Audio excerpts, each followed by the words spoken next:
Hi guys, it's Robyn, and I have the most adorable cake to share with all of you. Her name is Bluey, and she's mostly American buttercream, a little bit of fondant, and we're also going to have some fun with rolled buttercream too, so be sure to stay tuned.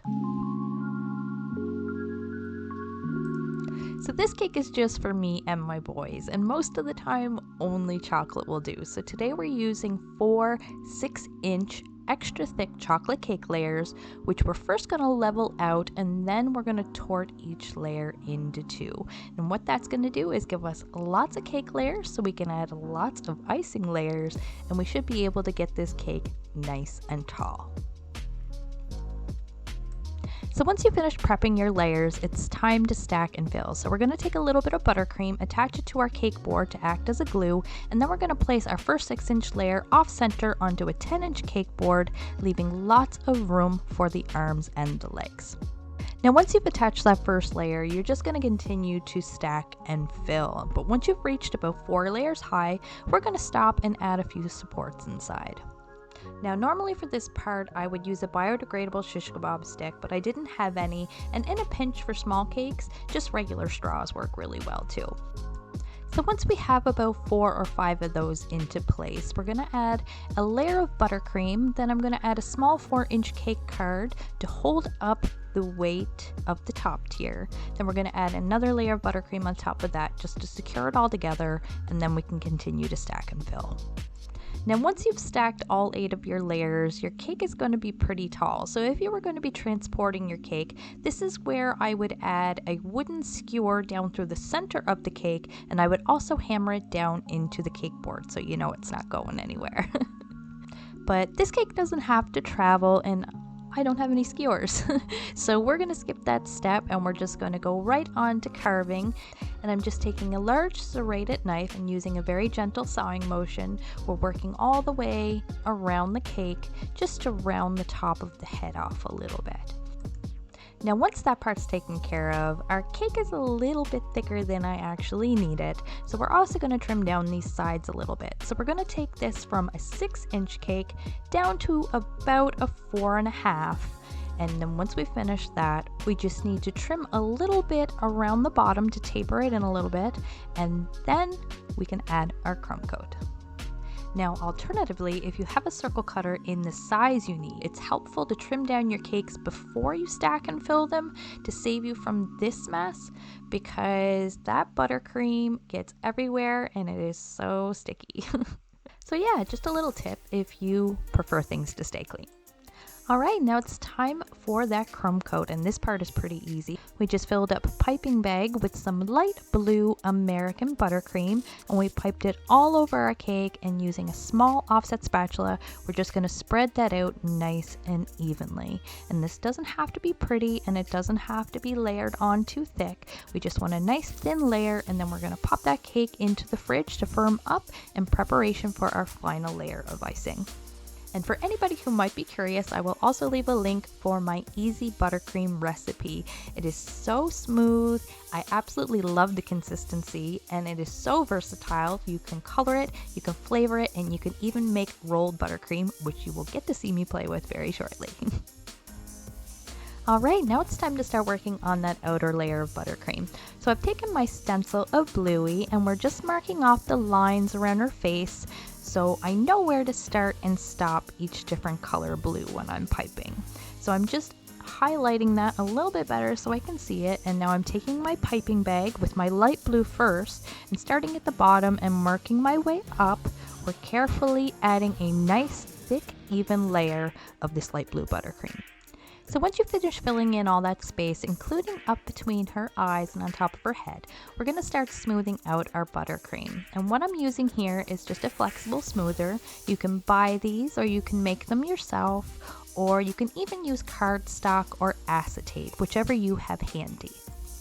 Now, as you guys can see, I'm just taking my tool and I'm going in all directions all over my cake until it is nice and smooth and I'm completely happy.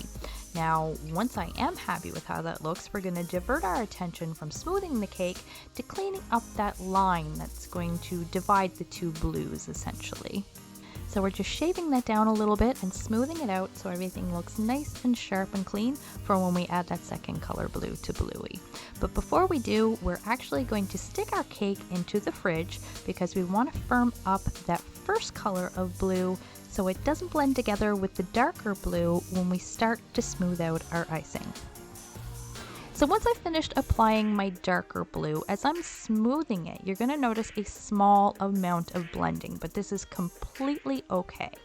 It's just a little bit of surface blending because our dark blue is still kind of soft, so it's just overlapping a little bit. And we're going to be able to fix that up later on when we do our final smoothing. But before we do, Bluey has some spots on her back, so I want to add some spots to the back of our cake too. So I'm just taking some piping tips of different sizes, and I've marked off the circles, and we're going to dig these out, but not too deep, and you're also going to want to clean up the edges of your circle before you add that dark blue, so that way you don't have any blending when we use our bench scraper to do that final smoothing. But we're not doing that just yet. We're just filling these in for now. Then I'm going to clean them up a little bit and take off the excess so that way we can make sure there's no air bubbles and we have those circles filled in really good. And now that we have our entire second layer completed, we can pop our cake into the fridge or freezer if you prefer and allow it to get completely firm. So while we're waiting for our cake to chill, we're going to make Bluey's eyes, nose, and ears using some fondant, a rolling pin, an X-Acto knife, and some Dresden tools. So starting with her snout first, I've rolled out a piece of light brown fondant. I have marked off the shape that I need with the stencil, leaving it extra thick where the nose will go. And now I'm roughly cutting it out using my X-Acto knife, but this is kind of trial and error, so you're going to want to shape it a little bit and trim it as you go because this part is a little bit tricky. And now once we're happy with the shape we've created, we're going to take our Dresden tool with a veining tip, and we're going to give her a nice smile and some little dimples on her cheeks, and then we're going to finish it off with a cute little black nose on the tip of her snout, which I've rolled out pretty thickly. And didn't that turn out sweet? Alright, time for her cute little ears, and these are super easy. We're just going to take our stencil and mark off 4 ears, and when I lay the paper down onto the super soft fondant, it leaves a nice little outline that's actually pretty easy to see. So for the first 2 ears, as you can see, I've laid a toothpick down on each one. And now we're taking a second layer and layering that over the top, securing the toothpick in between, giving our ears support and a way to attach to the cake. Now we're just going to finish those off with a little brown inner ear, and these are completely finished, and we can set those off to dry while we work on our final fondant decoration, her cute little eyes. So these are actually super simple too. We're just taking some freshly rolled white fondant, marking off the pattern, cutting it out with an X-Acto knife, and then removing the excess before finishing it off with some little black pupils.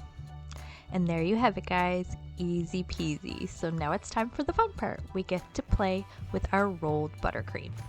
So here's what it looks like, and this stuff is so neat. I had never really heard of it before, and when I thought about it the other day, I tried to Google it, but I couldn't really find anything. So I thought I'd give it a go, and I tried to make it myself.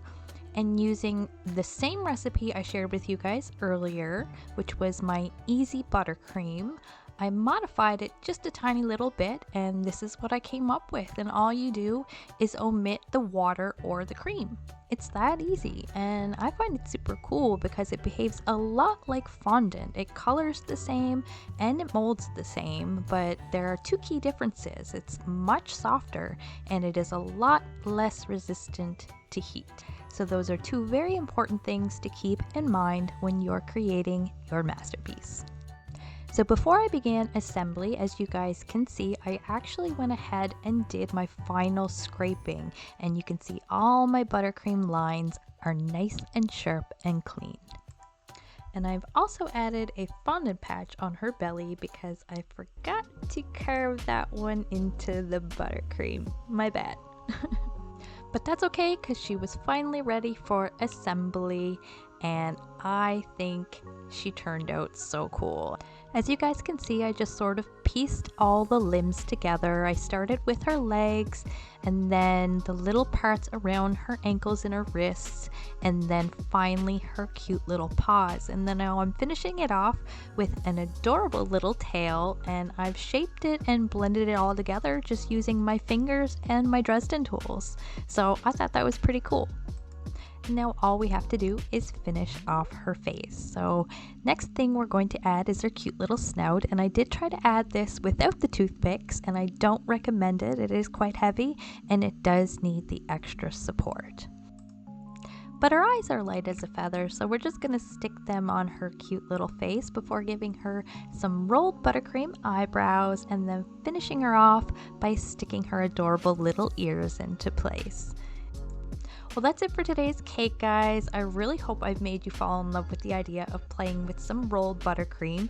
I can't wait to hear what you guys think about it, so hit me up in that comment section down below and let me know what you think. Personally, I think it is the perfect alternative for those who don't like fondant, and it's super fun to play with, so I absolutely loved it. I think it's super neat, and like I said, I really hope you guys think so too.